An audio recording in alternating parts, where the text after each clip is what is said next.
Lola'nın salmağı 106 kilogram.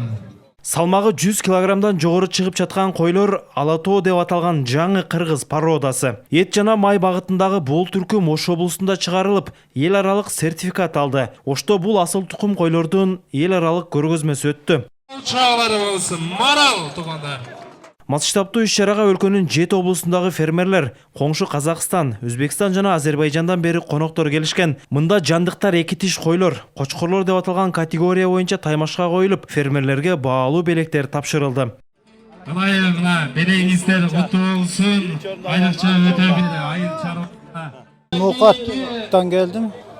Мәшілекі қызыл мойында мұнша бар койларды алып келдім. 93'ten çıktı koydan. Biri 111,5 kilo, biri 114 kilo çıktı. Şera sonun kıyın utup keteversin. Şunu unutmayız. Kiyinki. Фермерлер эт жана май багытындагы жаңы түркүм кармоого ылайыктуу жана көп чыгымды талап кылбай тургандыгын айтышты. Жандык кайдымки койлор сыяктуу эле талаш шартында багылат, бирок салмагы чоң болуп, төлдү мыкты берет. Салмагы боюнча салмагына кызыгып, Алатоо породасына өттүк. Өзүңүздөр көргөндөй чоң. Базарга апарсаң кымбат сатасың. Ошол жагынан Алатоо породасына өтүп атабыз. Бакканда эми калага багабыз. Чөп бербейбиз, жем бербейбиз. Кышында эле бир аз жем жейт.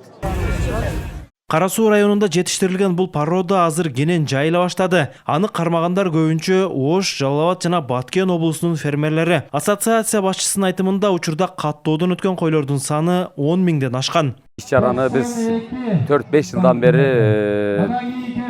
даярданып атып, мына Кудай кааласа кыргыз патент алдык. Жогорку деңгээлде кече бүгүн иш-чараларыбыз өтүп атат. Аябай жакшы, элдердин манайы. Саны бүгүнкү күндө баинтировкадан өткөнү 10 миңден ашык. Өзү болжол менен Ош, Жалал Абад, Баткен биздин 3 областта бир 30 миңге жакын уже койлор катталып атат. Көргөзмөгө катышкан Ош облусунун башчысы Алатоо койлору эт жана майды сапаттуу өндүрүшүн камсыз кылып, агрардык секторду жаңы деңгээлге чыгараарын билдирди. Азык-түлүк коопсуздугун багытында дагы ушу этти өзүбүздөн көбүрөөк өндүрүп, андан мынакей ушул коңшу мамлекетке ушул койдун түрүн да чыгаруу болуп эсептелет. Андыктан мынакей ушул багытта биздин кыргыз өкмөтү дагы ушу биздин племхоздорду колдоп, аларга жайыттарды шарттап берип, андан кийин ушу билеттер менен тура багытта иш жүргүзүлүп, бүгүнкү күндө ушул дыйкандарга шарт түзүлүп аткан өзүңүздөр мынакей күбө болуп келатасыңар. Өлкөнүн түштүк аймагында чыгарылган эт май багытындагы Алатоо породасы кыргыз койлорун Кисар кочкорлору менен аргындаштыруу жолу менен алынган. Сыймык Марат уулу, Уран Адишев, ЛТР, Ош.